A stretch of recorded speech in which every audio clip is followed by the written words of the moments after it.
Bonjour et bienvenue à tous. Nous sommes réunis dans le cadre de l'émission Femmes plurielles. Et aujourd'hui, nous allons aborder un terme qui est super important.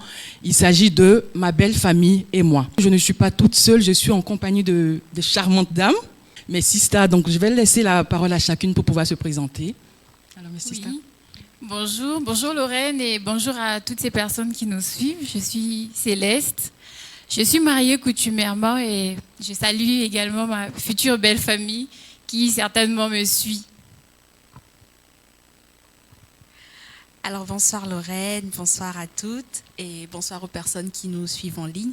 Je suis votre sœur Ashti, je suis téléconseillère et je suis en cheminement. Merci. Alors bonsoir Lorraine, bonsoir à toutes les personnes qui nous suivent. Moi je suis la sœur Grace et je suis fiancée. Bonsoir Lorraine, bonsoir à toutes et bonsoir à toutes les personnes qui nous suivent en ce moment. Alors je reprends au nom de Monica. Je suis mariée à Monsieur Blake Jeudi, donc coutumièrement, civilement et religieusement. Et je salue aussi ma belle famille. J'espère qu'ils vont suivre cette émission. Merci beaucoup, mes sœurs. Alors, comme nous savons bien, la belle famille, c'est pas que papa ou maman, il y a aussi les frères, sœurs, oncles. En plus, nous sommes en Afrique. Donc, c'est vraiment plusieurs personnes qui sont regroupées, qui font partie de la belle famille. Donc, aujourd'hui, nous allons échanger sur le sujet, quel est le rôle de la belle famille ? Quelle est la relation qu'il faut avoir avec la belle famille? Et par la suite, selon ce que le Saint-Esprit nous conduira. Donc, j'avais une première question déjà, mes sisters. Moi, c'était de savoir, en fait, c'est quoi le rôle pour vous de la belle famille? Alors, déjà, ce qu'il faut savoir, c'est que la belle famille, pour moi, c'est la famille qui compose mon mari. J'ai envie de dire mon futur mari ou mon mari. Donc, mon mari n'est pas né d'un arbre. Donc, du coup, il a un père, il a une mère, il a certainement des frères et sœurs, il a des cousins, des oncles, des tantes. Et donc, toutes ces personnes sont ceux qui constituent ma belle famille. Donc, une personne dira, par exemple, la belle famille, c'est juste son père, le père de son mari, sa mère, ses frères. Mais je dirais que ça ne s'arrête pas là, c'est bien au-delà. C'est justement toutes ces personnes qui composent la famille. Aujourd'hui, moi, je ne dirais pas seulement que voilà, je suis dans une famille et ma famille est composée de mes frères et sœurs, mes parents. Non, j'ai des cousines, j'ai des tantes. Et donc, tous ceux qui forment ma famille, également, je dirais, sont ceux-là aussi qui forment la famille de mon mari. C'est ça, une belle famille. Donc, c'est comme dans ma famille, j'ai une grande famille élargie. Cette grande famille élargie du côté de mon mari, c'est ma belle famille. D'accord, merci. Et j'avais une autre question, c'était de savoir, aujourd'hui, quelle est la relation que tu as avec ta belle famille? Alors, comme je disais tantôt, je suis mariée coutumièrement. Et donc, je bénis le Seigneur justement pour cette belle famille qu'il m'a donnée. Je dirais qu'on a une très bonne relation, par la grâce du Seigneur. Moi, je suis congolaise. Et donc, mon futur mari, c'est un Togolais. Et donc, c'est, on va dire, une autre nationalité. Et du coup, je dirais que, par exemple, avec ma belle-mère, on ne parle pas très souvent parce que, déjà, il y a un léger souci de langue, par exemple. Mais tellement elle est super gentille qu'elle fournit des efforts. Et c'est ce qui m'avait même encore plus motivée d'apprendre la langue qui est parlé justement au Togo, pour pouvoir justement beaucoup échanger avec ma future belle-mère. Et je bénis le Seigneur pour mon beau-frère, pour mes beaux-frères, ma belle-sœur et le reste de la famille. On a une très bonne relation, on parle assez souvent. Et je bénis le Seigneur pour ça. Amen. Alors Lorraine, tu me reposes la même question ou bien... Effectivement, la même question. Quelle est la belle famille pour vous? Qu'est-ce que ça représente d'avoir une belle famille pour vous? Et quelle est la relation aujourd'hui que tu as avec ta belle famille? D'accord. Déjà, pour moi, la belle famille, c'est ma seconde famille. Et s'il faut que je définisse, comme le Larousse le dit, c'est la définition que Céleste a donnée.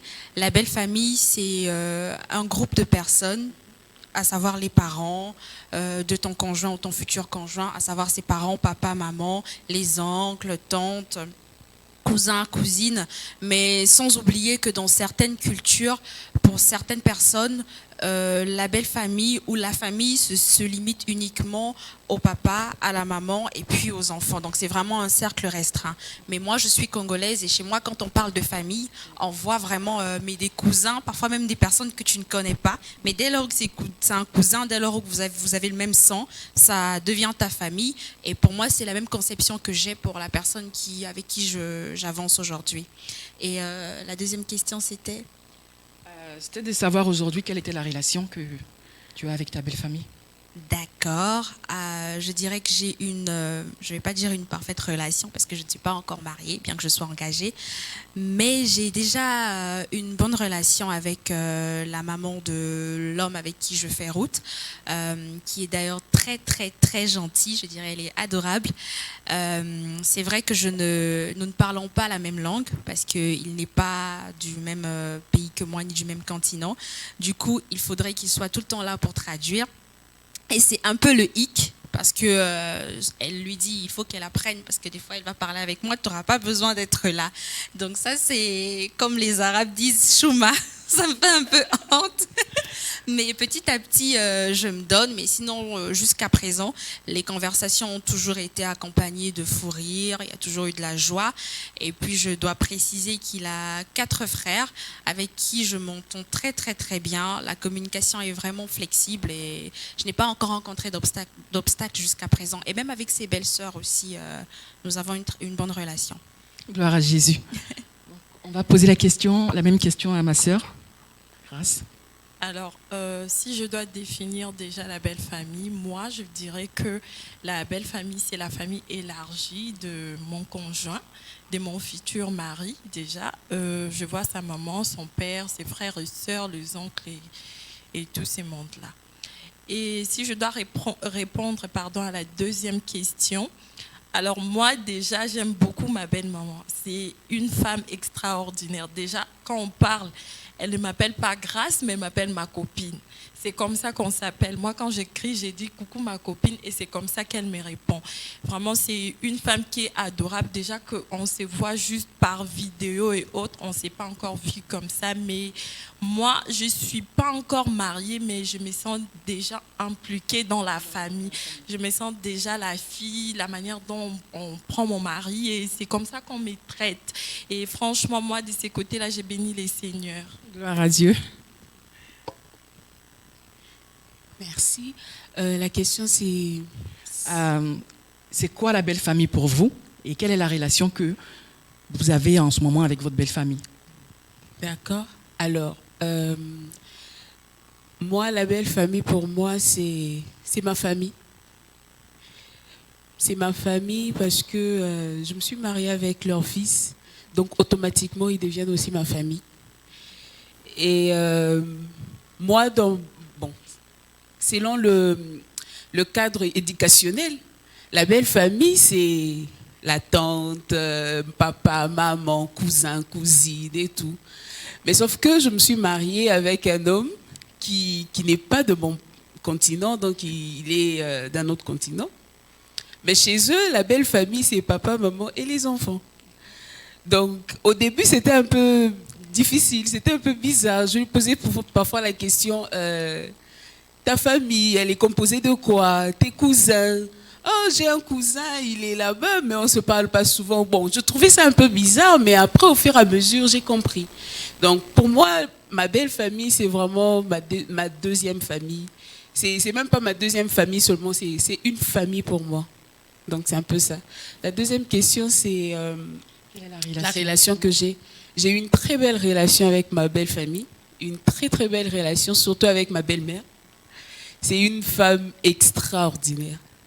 C'est vrai qu'elle ne parle pas très bien le français, mais elle fait des efforts quand même. Elle m'écrit, elle me parle. Parfois, je me réveille comme ça, je trouve un SMS, elle t'envoie des SMS avec des bisous, je t'aime. Elle ne m'appelle pas ma belle-fille, mais elle m'appelle ma fille. En fait, pour elle, je suis sa fille. Quand j'ai un souci, elle est là, elle appelle tout le temps, elle veut savoir, tu vas bien. Donc, avec ma belle-mère, ça va. Et mon mari a ils sont à deux dans la famille, donc il a une grande sœur. Et j'ai une très belle relation aussi avec sa grande sœur. Elle se comporte vraiment comme une grande sœur. Quand il y a un souci, elle est là. Quand j'ai un problème, elle est là. Parfois, elle me donne des conseils. C'est vraiment, en tout cas, je bénis le Seigneur parce que quand je me mariais, je me disais, est-ce que ma belle famille va m'accepter? Parce qu'on voit aujourd'hui, certaines belles familles n'acceptent pas vraiment leur belle-fille. Leur belle-fille, oui, effectivement. Mais moi, j'ai été adoptée, j'ai été acceptée avant même que leur fils ne puisse faire la demande. Moi, j'ai déjà été acceptée dans la famille. Gloire à Dieu. Donc, sa maman m'appelait déjà sa fille avant même que son fils puisse dire que non, je vais épouser cette fille. Donc, je bénis vraiment le Seigneur pour cela. Gloire à Dieu. En tout cas, vraiment, je rends grâce à Dieu. Je lui dis merci du fait qu'aujourd'hui, toutes mes sisters qui sont là ce soir sont en parfaite entente avec leurs différentes belles familles. Parce qu'aujourd'hui, comme on l'a dit, hein, c'est pas vraiment donné à tout le monde aujourd'hui. C'est pas qu'en Afrique, mais dans le monde en général, on a des personnes qui sont mariées, qui sont dans des familles, qui sont entrées dans des familles où ils sont pas du tout heureux, où ils sont pas à l'aise, où ils sont maltraités. Et il y a vraiment plusieurs choses qui se passent, qui sont pas vraiment du tout agréables à vivre surtout. Donc vraiment, je rends grâce à Dieu par rapport à cela. Par la suite, j'avais une autre question, mais si c'est à ça de savoir aujourd'hui comment est-ce que la gestion de la belle famille, est-ce que c'est un sujet qui est aisé pour vous? Par exemple, on a peut-être la belle-mère qui va débarquer sans prévenir. On a peut-être aussi le conjoint qui peut dire, ah tiens, bon chérie, peut-être à Venise, je t'ai dit chérie, j'ai un petit neveu qui a un souci là, donc il va venir vivre avec nous. Des trucs vraiment qui sont imprévus, ou soit la sœur du mari qui débarque sans prévenir, qui vient, qui n'est pas respectueuse. Comment vous gérez ça au fait? Donc je vais commencer par ma sœur.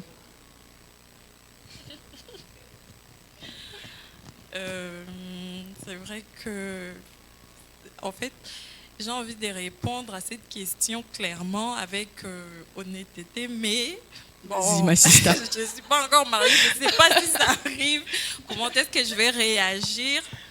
Mais tel que moi, dans ma famille, je me rappelle toujours que chez nous, on accueille toujours les gens. C'est-à-dire, il y a toujours des cousins qui viennent habiter avec nous, il y a toujours des cousines qui viennent pour les études et tout. Et moi, en observant ma maman, ça ne l'a jamais dérangée. Et c'est vrai qu'il y a toujours des limites. En tout cas, de ces côtés-là, elle a toujours su s'imposer parce que c'est sa maison. Il y a toujours des règles, mais ça ne l'a jamais dérangée. Et moi, je pense que si je dois accepter un cousin, une cousine du côté de la famille de mon mari, ça ne va pas aussi me déranger. Maintenant, si ma belle-mère débarque à 5 heures pour venir nous déranger, ça quand même, je pense que je vais essayer de parler avec elle clairement pour dire que non, à cette heure-ci, tu ne peux pas venir. Soit tu appelles, tu nous préviens, on va te dire, viens maman, ne viens pas. Mais là, tu ne peux pas venir. Et je pense que ça doit être comme ça parce que c'est vrai que c'est son fils, mais là, c'est aussi mon mari. Donc, c'est mon mari et je pense qu'il doit aussi accepter certaines choses venant de ma part. Et il y a aussi des règles qui doivent s'établir. Merci, Sister, pour ta réponse. Donc, on va donner la parole à Madame Jeudi. D'accord. Alors, l'exemple de la belle-mère, si elle débarque. Moi, d'abord, premièrement, je vais parler à mon mari. Je lui dirai que le fait qu'elle débarque comme ça, c'est pas bien pour nous. Je vais essayer un peu d'expliquer à mon mari s'il peut parler avec sa maman pour ne pas aussi causer un peu de problème, quoi. Parce qu'il y a d'autres personnes, quand tu essaies de dire quelque chose pour elle, c'est comme si tu es en train de l'éloigner de son fils, ou bien tu veux le séparer de son fils. Donc, pour moi, je vais parler à mon mari, je lui dis, ah, tu vois telle chose, moi, j'ai pas vraiment aimé, est-ce que tu peux parler à la personne pour voir un peu comment arranger les choses? Elle peut venir quand elle veut. Elle peut venir chez nous quand elle veut, mais qu'elle puisse au moins nous prévenir. Je suppose si elle venait alors qu'on n'était pas à la maison, on était en voyage, comment ça allait être? C'est un peu dans ce sens-là. Maintenant, pour un cousin qui veut venir habiter chez nous, bon, avant qu'on se marie, avant qu'on puisse se marier. On a quand même abordé ce sujet parce qu'on a une grande famille. Moi, j'ai une grande famille, il a une grande famille. Et on ne connaît pas l'avenir, on ne connaît pas les choses. On a abordé le sujet ensemble. On s'est dit, ça ne nous pose pas problème tant qu'il respecte les règles de notre maison. Tant qu'il respecte les choses comme il se doit. Parce que moi, par exemple, j'ai grandi chez nous. On a habité avec les cousins, les cousines, parfois même les cousins de mon père, les cousins de ma mère. Bon, généralement, c'était du côté de mon père. Ma mère, bon, c'est pas vraiment ça, ses frères sont... Mais ma mère, c'est une personne catégorique. Elle aime que les choses soient bien faites. Elle aime que les choses soient en règle à la maison. Donc, quand il venait comme ça, les règles étaient établies. Vous sortez, vous devez rentrer à la maison. À 19h, tout le monde doit être là. Que tu sois plus grand ou que tu sois... Non, tout le monde doit être à la maison. Même quand les parents ne sont pas là, ils vont appeler pour savoir est-ce que tout le monde est rentré à la maison. Si oui, ok. Si non, il est où? Où est-ce qu'il est parti? Est-ce qu'il vous a dit? Quand il va revenir, tu auras ta sanction à toi. Donc, avec mon mari, avec lui, on a vraiment discuté sur ça. Tant qu'il respecte les règles, ça ne nous pose pas de problème. Merci pour ta réponse. Donc, on va donner la parole à la sœur Ashti. D'accord, alors déjà, je vais un peu sur le même pied que Grace. Je ne suis pas encore mariée, donc après, là, je peux donner une réponse, mais je saurai vraiment quelle attitude à adopter lorsque je serai devant le fait accompli. Je vais prendre le même exemple. La belle-mère qui débarque chez toi à 5h du matin ou le cousin, peu importe. Déjà, si c'est bon, ma mère qui m'a enfantée, je vais pas me retenir. Je vais te parler sur le texte. C'est pas comme ça que ça se passe. Mais en ce qui concerne ma belle-mère, je suis face au fait accompli. Donc, je ne sais pas d'où elle vient ni pourquoi est-ce qu'elle a débarqué à cette heure. Qu'est-ce qu'elle vit, qu'est-ce qu'elle a subi durant la nuit.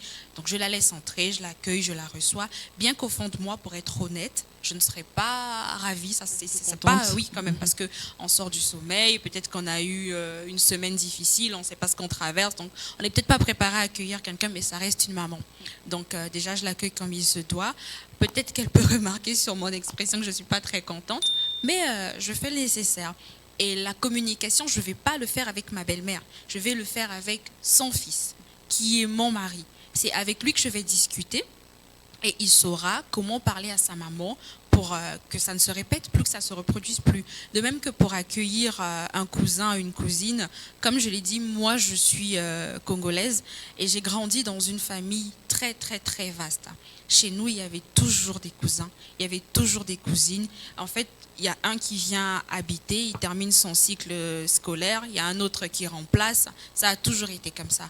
Donc du coup, ça, c'est pas quelque chose qui, moi, me poserait personnellement problème, parce que déjà, nous sommes à l'étranger. Et si nous tenons compte du fait que c'est ici que nous allons fonder notre foyer, certainement nos familles viendront de l'extérieur. Donc, coup sûr, la première vision, ça sera notre maison. Donc, on doit déjà s'attendre à ce que les portes de nos maisons soient toujours ouvertes à cette famille-là qui peut à n'importe quel moment vouloir venir en vacances, en séjour, en semaine.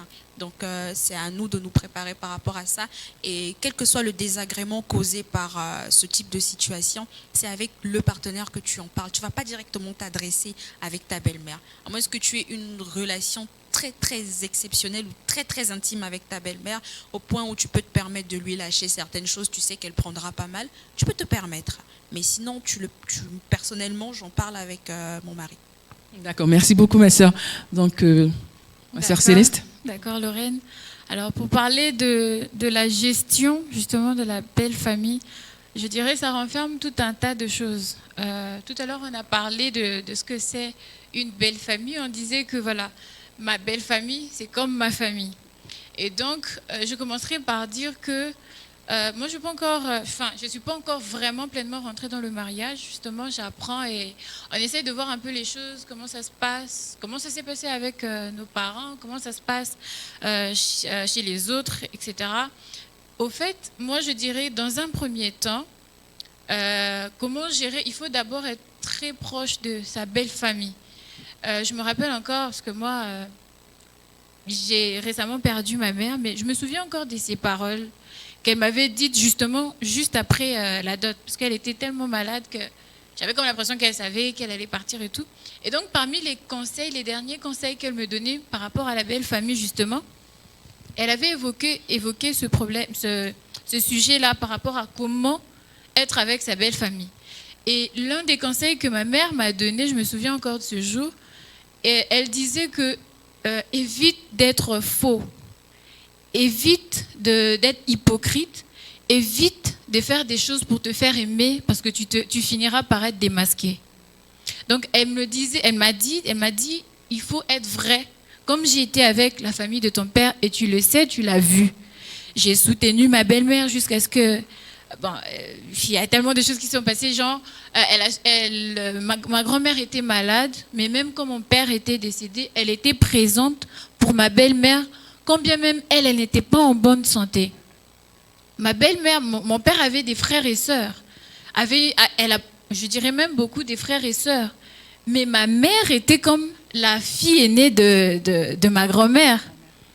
Et même mon grand-père qui est décédé également, c'était pareil.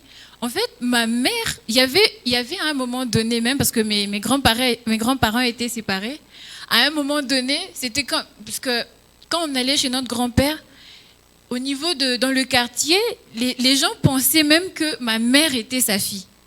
Et que mon père n'était pas son fils, mon père c'était son beau-fils.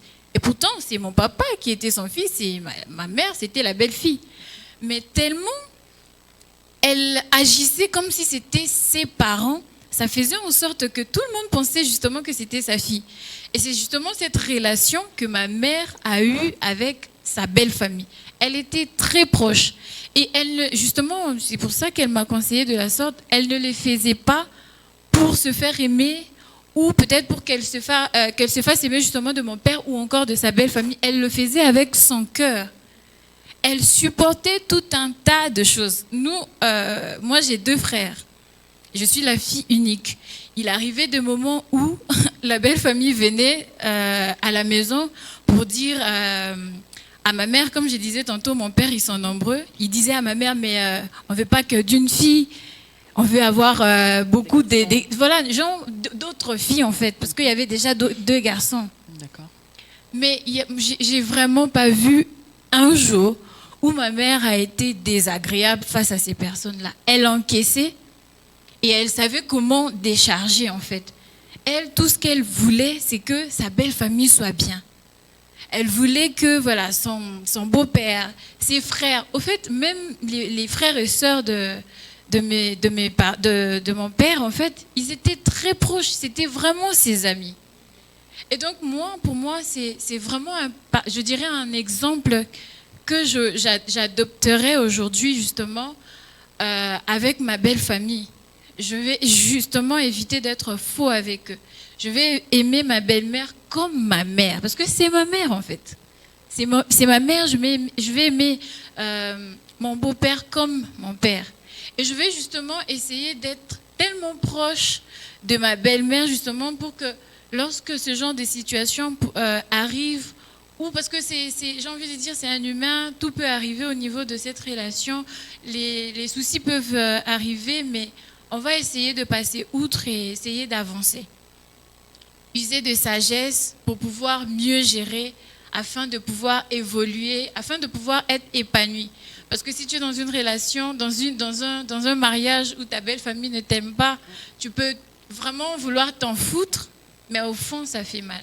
Donc pour moi, la gestion, c'est qu'il faut vraiment faire un effort de, voilà, on ne va pas forcer les gens à aimer, mais si tu es sincère envers toi-même et envers les autres, ça va aller.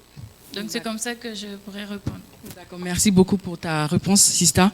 Donc là, il faut vraiment ajuster ses propres attentes vis-à-vis de sa belle famille, les respecter, leur accorder de l'importance, vraiment tout ce qui va avec tout ce qu'on aimerait que l'on même nous fasse à nous-mêmes, en gros. J'avais aussi une question qui me revenait à l'esprit, parce que quand même, ma sœur Céleste, elle est mariée coutumièrement avec un Togolais, ma sœur Ashti avec un Haïtien. Avec un Haïtien aussi. congolais, je pense. Moi, j'avais une question.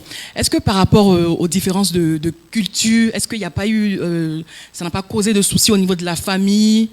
Est-ce que quand même, par rapport à cela, on voit dans le livre de Genèse, Abraham qui demandait à son serviteur, qui a fait même prêter serment à son serviteur d'aller chercher une femme à Isaac, mais pas dans le pays des Cananéens. Donc, est-ce que pour vous, à ce niveau-là, est-ce que ça n'a pas posé de petits soucis au niveau de la famille? Je dirais non. Non, parce que dans tous les cas, je vais épouser un homme. C'est une autre culture, une autre nationalité. Et pour moi, c'est évident que je puisse justement adopter cette culture. Je fais des efforts, je fournis des efforts. Franchement, je dirais que par exemple, pour mon cas, c'est deux cultures un peu vraiment, c'est vraiment différent. Il y a tellement de choses que je me dis je dois apprendre. Il y a tellement c'est vrai que je ne vais pas oublier moi ma culture, mais pour pouvoir vraiment mieux m'intégrer justement dans cette famille, je dois vraiment fournir des efforts afin de pouvoir apprendre. Je disais tout à l'heure aux sœurs que moi, par exemple, au niveau de la culture de mon futur mari, il y a certaines positions qu'il faut prendre. Tu ne peux pas te lever comme ça pour saluer, par exemple, ton beau-père ou ta belle-mère d'une manière un peu genre comme si tu t'en foutais. Non, il y a des positions qu'il faut prendre, voilà, pour pouvoir saluer ou servir à manger. Donc, il y a beaucoup de choses, en fait, qu'il faut prendre en compte afin de pouvoir, voilà, s'intégrer. Et ça demande vraiment une volonté. Et ça s'apprend tous les jours, dans tous les cas. D'accord, merci pour ta réponse, Sista. Ma sœur Ashti?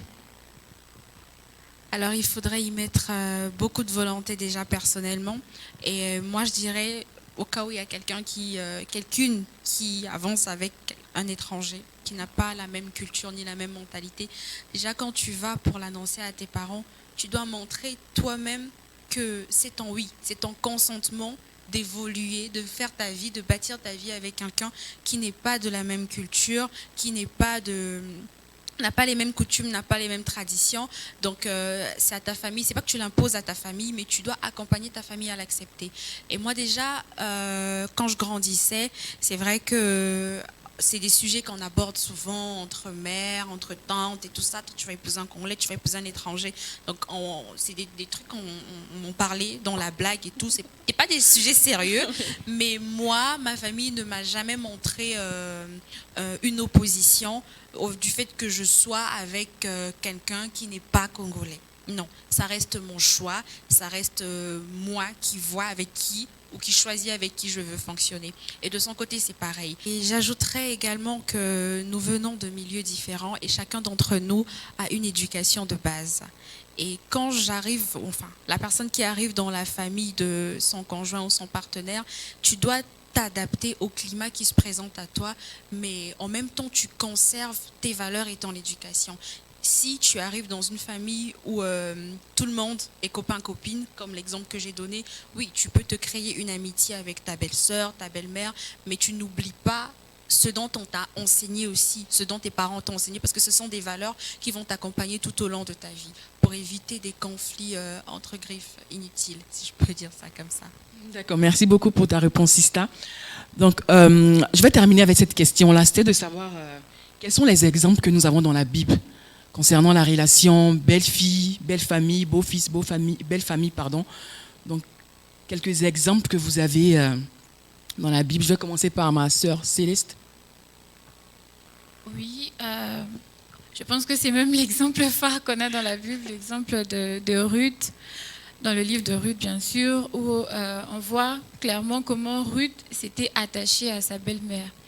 Elle n'avait aucun intérêt de pouvoir rester avec elle parce que sa belle-mère Naomi l'avait clairement dit que je n'ai plus rien à te donner, à t'offrir. Mes enfants sont morts et même si je me remariais et que je faisais un fils, le temps que il grandisse, voilà, ça ne sera pas possible. Ils étaient à deux, il y avait Ruth, il y avait Orpa. Et Orpa était partie justement. Mais elle était restée attachée à sa belle-mère, elle était restée obéissante à sa belle-mère. Et même lorsqu'elles sont rentrées et que Ruth allait glaner et tout, on voit clairement que tout ce qui s'est passé lorsqu'elle se séparait de Naomi, tout ce qui se passait, elle venait raconter dans le moindre détail. Et même lorsqu'on lui donnait quelque chose ou bien à manger ou quoi que ce soit, elle gardait tout ce qu'on donnait pour venir justement partager avec sa belle-mère. Et comme ça, elle était tellement attachée, je dirais, avec sa belle-mère justement. Et on connaît tous l'histoire, ce qui s'ensuit, ce qu'elle a été bénie. Voilà, elle est mariée à Boaz.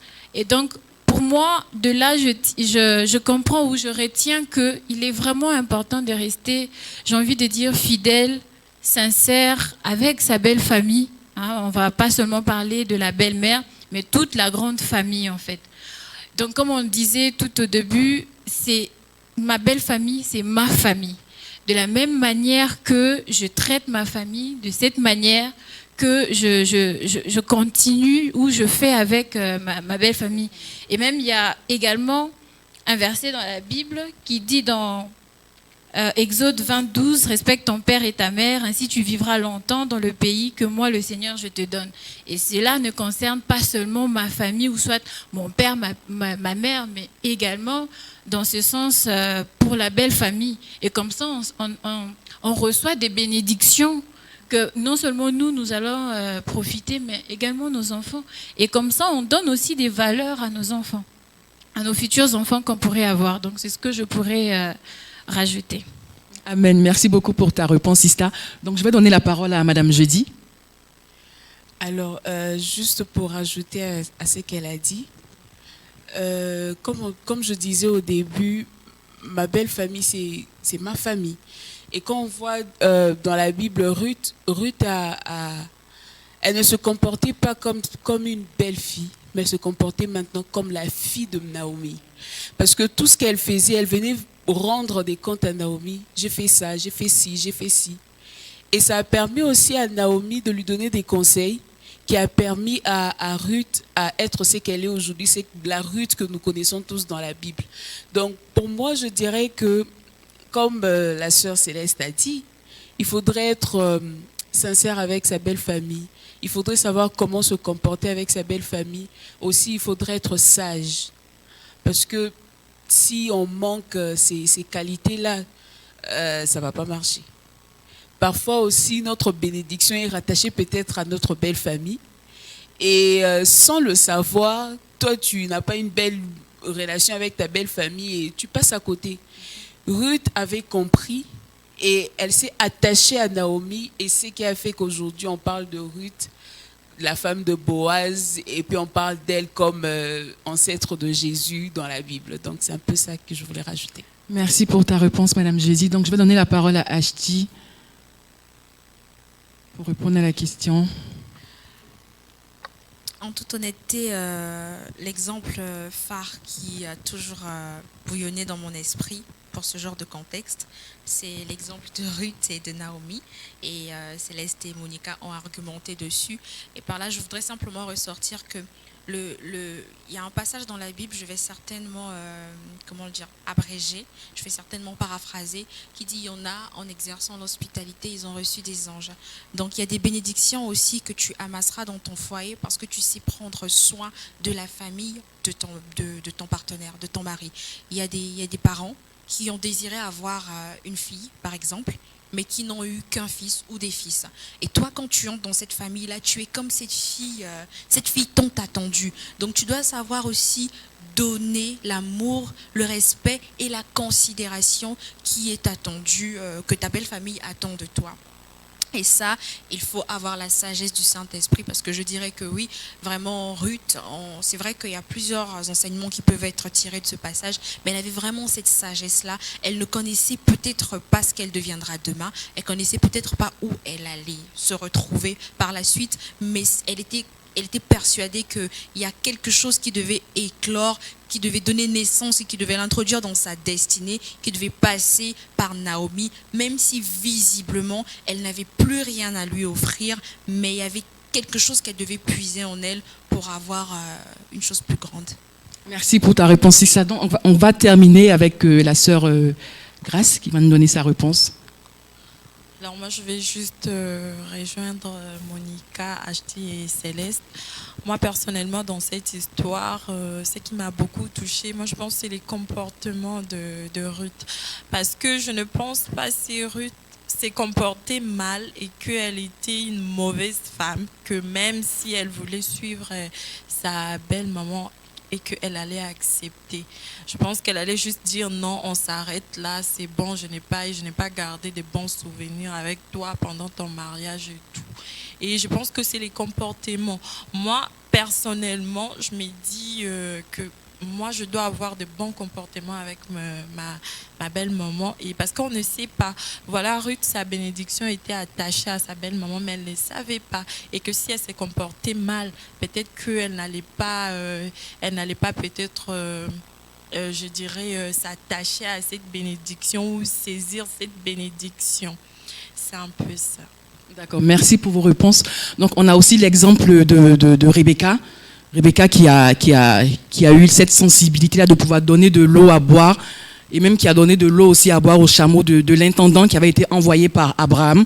Donc, elle a eu cette sensibilité, ce qui lui a permis de pouvoir rentrer dans le mariage avec Isaac. Il y a aussi plusieurs autres exemples dans la Bible, comme le cas de Moïse et Jéthro.